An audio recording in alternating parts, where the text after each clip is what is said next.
Welcome to EpiSTEM podcast. This EpiSTEM podcast is brought to you from the National Centre of STEM Education at the School of Education in the University of Limerick. I'm your host, Geraldine Simi, and I'm the Professor of STEM Education here at the Centre and the Director of EpiSTEM.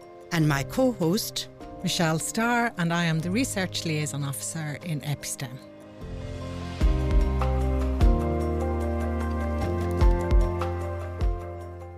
Welcome back, everyone, to the EpiSTEM podcast. We're delighted to be back with you. It's like Happy New Year for us. I know it's already I suppose we're into February now, but we're back in action. We're hoping to work with the EpiSTEM podcast now from now until the summer. We have a lot of good speakers lined up, and we're looking forward to a really good term with you ahead.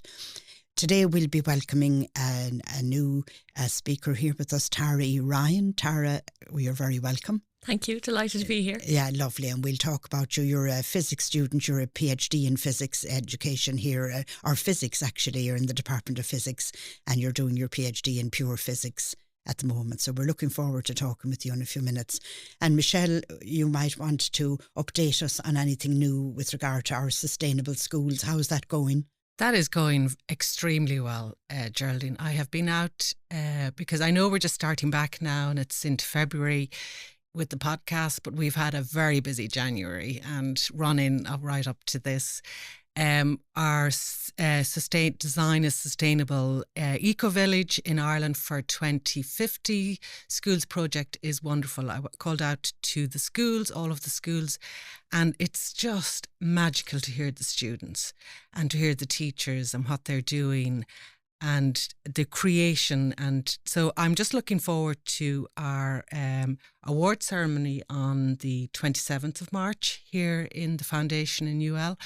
And then we have a great thing coming after that, in that all of the students' projects will be on exhibition for the public in the Hunt Museum from the 1st until the 22nd of April. So lovely. And you were telling me that when you went to the schools, the students were so engaged with everything and they're trying to dream up a new eco-village for 2050. So it's a great project because it's got, I suppose, we've social justice in there as well as the science, and we've got them to think about how they do it for the greater good of society, not only buying their own cup and putting their own a bit of insulation on their house, but actually thinking about how, I suppose, public transport and how housing and all that badly needs to be done differently. But you know what was great?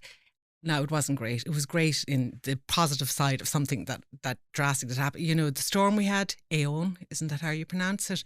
And it kind of engaged the brain because it brought the concept into context. And all of a sudden it was, not everyone might have experienced having no electricity, but there was a lot of talk about it, and everyone knew someone who didn't have electricity. And for example, older people like my parents who were quite elderly and they're living in the country in a rural area didn't have electricity for a few days, and how the house gets cold and so it just engaged them. Like, how do you become self-resilient in this whole thing? And we obviously found that we need multiple sources of energy, that electricity alone isn't going to do it, because if that's blown, you're in trouble. John and myself were 8 days without electricity, so it made, and without the internet, it was a long time. So welcome to our special guest, Tara, today. Tara, tell us something about where you got that interest and that bug for physics. I suppose I always liked science in general. I was quite curious how things worked, just like how airplanes fly or how like bridges stay up and just how things worked in general. And I suppose I was very lucky. I had many teachers who were very supportive. And when you're a student in school, you might feel like if you're not good at science straight away, that it's not for you, you can't do it. But you find when you're in science research, you make loads of mistakes and you don't know why things go wrong all the time. But it's just to persevere and to learn a little bit more each time. So my teachers were very supportive of making mistakes and learning from it. Isn't that fabulous? Because isn't that a wonderful learning? Because that's actually the process of learning, isn't it? Making mistakes, try again, try new ways. If people are risk averse and they're afraid of taking the risk, and actually that's what resilience is about, taking a chance with that much information. And a lot of our science inventions were made by serendipity anyway. Yeah, huge. But isn't that probably where our education maybe goes a little bit wrong, where there's a right, it's to teach that you don't have to have the right answer all the time. And talking about education in schools, and you mentioned teachers, tell us where you went to school. Oh, I'm from Six Mile Ridge, so I went to school. I was very lucky to go to school in Shannon in St. Caimin's, and also Laurel Hill in Limerick City. So I learned a lot from the teachers there, and good communities. So you would have done physics as it was one of the subjects, obviously, that was I love science. I did biology, chemistry and physics. Oh, wow. And very well done. Yeah. That's great. And you worked with us one summer then. We were finishing off a research project in EpiSTEM, and you were a research assistant with us. You had just done your teacher education undergrad course to be a science teacher as well. You're graduate in science, but you worked for us as the research assistant and wrote chemistry books, physics books and all that for teachers that are freely available on our website for teachers, and we'll have to ignite the science teachers again to be able to download them, but they're all free of charge on Earth and Space. And we worked something, I loved writing that chemistry book with you, and of course the chemistry piece is there in the physics as well. So tell us about the PhD, what you're doing in it. So I'm working with piezoelectricity, and I'm part of the Actuate lab here in the Burnell in UL. And what it is basically certain crystalline materials, when you apply pressure to them, you'll actually get an electric charge, which, as you mentioned in Storm AO1, is hugely interesting. Like, how can we generate electricity, especially as we're trying to move into more cleaner sources? They have a bunch of applications. So like they're used mostly as sensors for like fire alarms or medical devices. You might be familiar with the cards if you open them and they sing happy birthday, or even some of the kids' shoes, when they stamp on them, they light up. They're all applications of piezoelectricity. So a bunch of things. So it's the movement that gets the electron running from A to B. I suppose if we say the electron running from A to B, I know it's a basic way of looking at it, that will generate the electricity. So these crystallines, if you go in close into the crystalline, what are the properties that the crystalline has to have then for this electricity to get generated from it? So typically with a lot of materials, if you look at the atomic structure, there'll be charges within it. So in the nucleus, there's a positive centre, and then orbiting it are electrons with a negative charge. These crystal materials, when they're at rest, their charges are they cancel out the way they line up, so it's a net zero dipole moment. But then when you put pressure on it, you're actually forcing the atomic structure, so your charges are now dislocated and you get dipole moments, and this is what allows the electricity to flow. Yes. And what could you name some of the crystals that do that business for you? Like, is silicon dioxide one of them? Yeah, it's an example of it. You also have probably a really popular one is PZT. It's most widely used. It's really strong. So if you think about all the force it has to withstand without breaking down, and it also has a really high piezoelectric response. However, though, it's made up of up to 68% toxic lead oxide, which is a known carcinogen and extremely harmful for the environment, but it's still being used because we don't have a viable alternative material yet. So that's where my research comes in. I'm trying to find an eco-friendly alternative material. Wow, very interesting. So sustainability, science working with sustainability, looking for those alternatives, so important, and so many fantastic uses that can be made in society for that. Michelle, what are you thinking? Yeah, I've got a million questions to ask you. Okay, so because I love that angle, like where your research, it's, there's a lot of research obviously going on in this piezoelectric area, and yours is about looking for that alternative eco-friendly material. How did you go from, I'm going back now and then we'll go forward again, but how did you get from your science education degree finished and now you're into doing piezoelectricity and that, looking at the materials, etc.? I think it was purely jealousy. So I was teaching the students in school, there's all these cool projects and different things you could do with science research, and it's so broad. And then I thought to myself, I kind of want to do one of those myself for a bit. So I really wanted to try something, and I was very lucky. Dr. Sarah Gearin, she had an opening at the time, and I was very lucky to get into her lab because she's a great supervisor, and it was a great project to get into. Wow, that is great. Because then going back to the material, then, and you mentioned, is it like I read somewhere, I remember, about bone being, but is bone good for piezo, for giving a charge when there's a friction or it's suddenly bolted? Yeah, so bone's a really good example. Teeth are also piezoelectric, which is quite funny to think about, and there's been papers published on the research into that. So it's there's a lot of biological based materials that are also piezoelectric, and that's where my research comes in. We're looking at amino acids or building blocks of proteins as an alternative to harmful PZT. I suppose, it would be an ethical thing about collecting up bones. Yeah, I don't want to think where they got them from. Yeah, exactly. Yeah, we better not go there. Professor Sarah Gearin, she's your supervisor, is she? Yes, She's a big lab, and she's a lot of great scientists working with her as well. So is it a very big team? Have you other supervisors that we better mention on the podcast in case we're killed? She's my supervisor. We also have excellent postdoc researchers and other PhD students and research assistants that join us during the summer. It's great. It's a big team. There's a Actuate website, and we have resources there for people to freely use as well. Oh, that's very good. Called the Actuate. Yeah, the Actuate Lab. Actuate Lab. That's very nice. ACTUATE. Yeah. Yeah, lovely. We'll be all checking that out now in no time. Yeah, that's lovely, because you did a fabulous presentation with us only last summer when we had a science education conference, and you gave us a very, very good presentation, which we must, I suppose, film and do again and get it out to the science teachers and schools as well. It would be very interesting, because everything to do with alternative sources of energy is worth looking at now, isn't it? Yeah. And I think these are complex problems that need loads of solutions.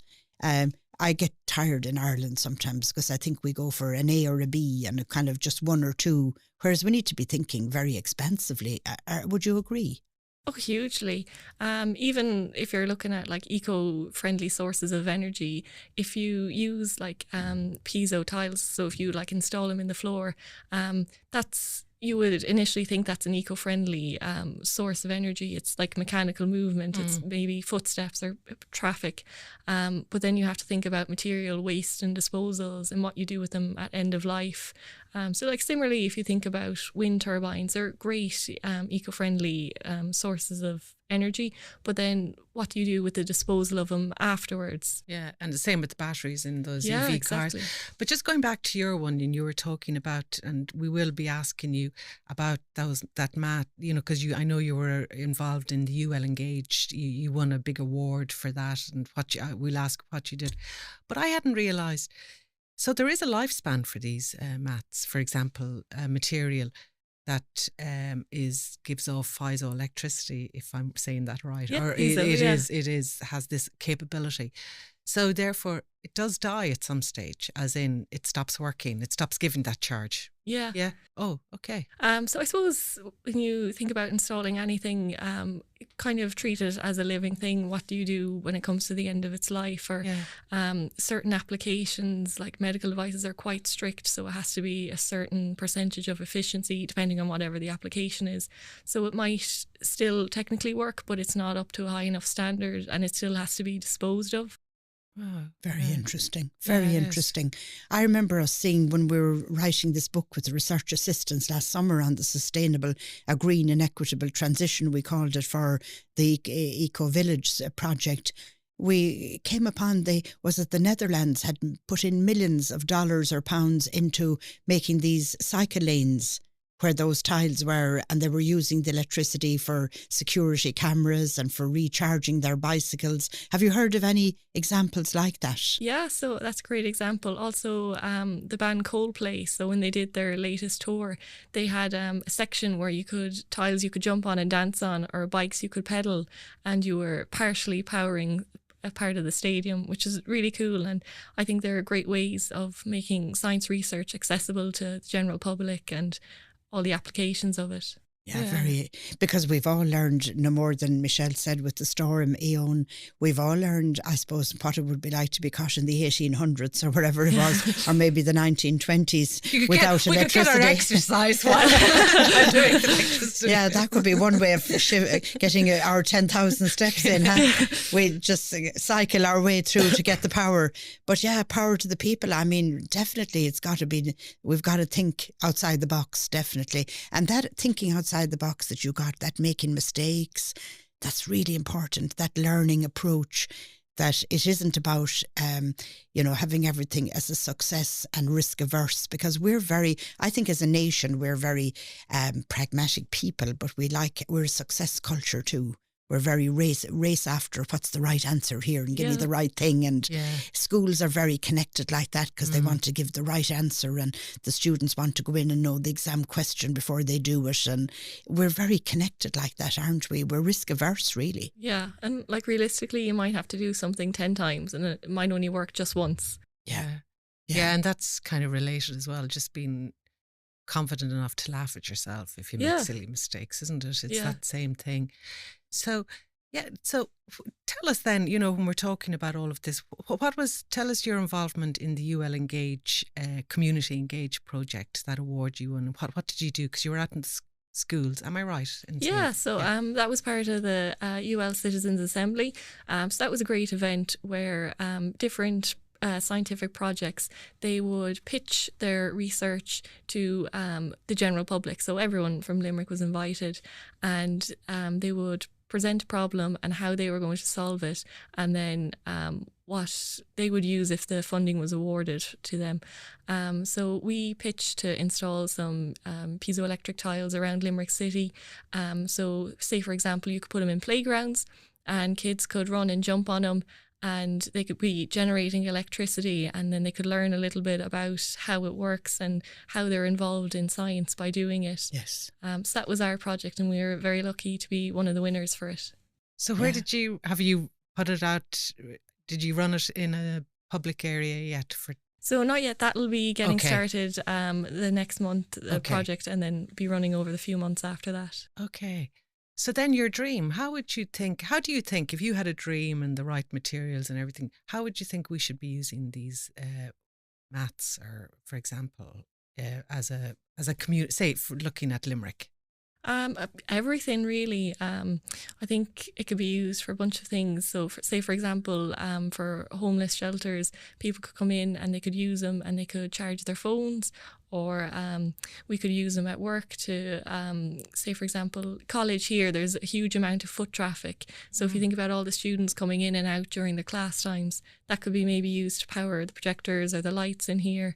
There's so many things we could use them for.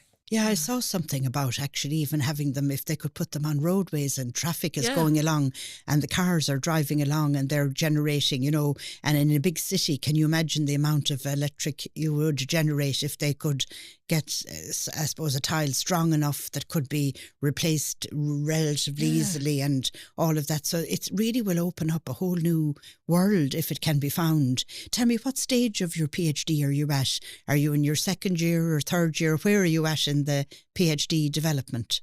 So I just started my third year this January of it, so I'm about the halfway point of it now, which is interesting, yeah. And have you given presentations anywhere or conferences coming up or anything like that? Yeah, so I was lucky I presented at a few conferences, and it's great with the PhD. There's funding where you can go to international conferences and you can learn so much from other people, and they're great because it's a mixture of people who are starting out in their field and who are experts in it for years, so there's so much to learn. And so give us an example of one of the conferences you went to. So I was at the conference in Germany over the summer. It was mainly piezoelectricity. and the different applications. So people were using different materials like PZT or ceramics or polymers. We were presenting our amino acids, and it was quite interesting. We saw some people more focused on applications and other focused on material research. And is it talking about applications? Is it used predominantly across the world? No, Yeah. it's still It's used everywhere. At that conference, there was people from Korea, there was people from the UK, from America, everywhere. And what? Just an example of a few uses. I'm intrigued. Yeah. So one of them would be, say, for example, a smoke detector or like a lighter. So basically, you can use the direct effect where you apply pressure and it'll give you an electric charge, or maybe the converse effect where you apply electricity and there's a mechanical change in it. So primarily sensors or anything like that. Okay. If you look off to the future when you have the PhD done, have you thought about what you'd like to do after that? I don't really know, because when I was younger, I was like, oh, I'd love to do something in science, but I didn't really know what that would look like. And I think that's a great thing about science research. There's always new things happening and new exciting fields. So I'd love to be involved with something with science research, and definitely hugely education as well. It's great to teach students and for them to kind of see them forming an interest in it. Yes, it's kind of that connectivity between science and the world, and the sustainable world, the world we're dreaming that we'd like to have. Yeah. I think it's good to have the dream. What I learned from science that I love the most from science is that you had that lovely skepticism as well as curiosity. So you never had a closed mind about something, that it kept an open mind. And I think that's what I love about science too. And I love the idea of experiments being done by serendipity and all of that. So, scientists have to have great intuitive power as well as all the other rational thinking and logic and all the other things. The creativity is very strong there. Is there anything else you want to add to what we've said, or have you enjoyed the chat with us? I've hugely enjoyed it. It's lovely. Good. I suppose if anyone's thinking about getting into science research, I'd say hugely go for it. There's so many different things you can go to, and it's never just one area. There's so many things you can do for, say, for example, like even STEAM, you can bring in the arts. So for Banal Research Day, there was an event where you could present your work, but you couldn't use a PowerPoint, so you had to do something to show Lovely. it. So for that, I decided to make a dress and wire it up and use a piezo sensor as an on-off switch to make the dress light up. And there's loads of applications of like engineering or different things with the arts that you can do. So it's not a closed off field. There's so many things you can do. Yeah, Fabulous. I agree. So that was Tari Ryan, our physics PhD student, signing off for us for today. Thanks, Tara. Michelle, do you want to add anything there? No, I've got a million other questions to ask you about it. Yeah. It's so interesting, and thank you so much for opening the door and enlightening us on that such a wonderful thesis. Our listeners will love that. And our musical selection today then is a waltz called Tears. It's written by Gerry Holland in Cape Bretton in Canada, and is played on fiddle now by Avril Mc Loughlin. Avril, as you know, was with us in the autumn. She was working at the time in the Irish World Academy of Music and Dance. We want to congratulate Avril now, because she's got herself a lectureship in music education in Mary Immaculate College here in Limerick. So we're delighted for you, Avril. And now Avril will take it away and play the waltz called Tears.